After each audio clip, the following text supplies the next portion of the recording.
tatanungin natin yung mga lodi natin kung ano ang expected nilang mangyari sa kanilang buhay ngayong 2026. Idol. Sana healthy pa rin.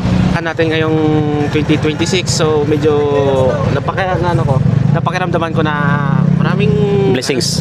maraming blessing paldo. Good morning mga idol. So, welcome back dito sa ating panibagong vlog ngayong 2026. Siyempre mga idol, kasama natin ang ating pinakapuging photographer, Mac Royce. Maaga git sa inyo tanan mga lodi. Yan. So ayan mga idol, no, ang ating lodi. At siyempre mga idol, ang ating tropa pips mga idol.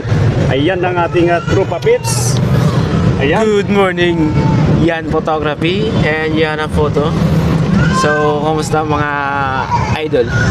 Tatanungin natin yung mga lodi natin kung ano ang expected nilang mangyari sa kanilang buhay ngayong 2026. Idol. Sana healthy pa rin. Magandang pangangatawan. Oh, ayan. Kasama yan sa atin. Wow, grabe. Good health palagi. Ano aasahan mo ngayong 2026? Asahan nyo ngayong 2026? Ano? Marami, sobrang dami. And, so, asahan natin ngayong 2026. So, medyo napakiramdaman ko na maraming Blessings. Yung talaga ang pinakatama dyan, yung mag-isip tayo ng mga positibo.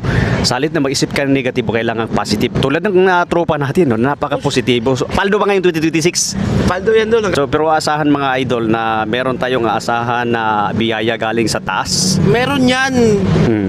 Antayin nyo. May susi na ako ng... Anong susi meron ka? Susi lang ng bahay, boss. Susi sa rope? Susi lang ng bahay, mayroon tayo. Ano ba yun? Susi lang ng bahay sa akin, boss. Bahay. Yung tropa natin, iba na. Sino tropa? Siya na po to. Ito. Oo. Oh, ano yan? Dol, walang susi. Card yun is white yun is So, maraming salamat sa inyong lahat dyan mga idol sa panonood po sa aming mga video na walang kakwenta-kwenta.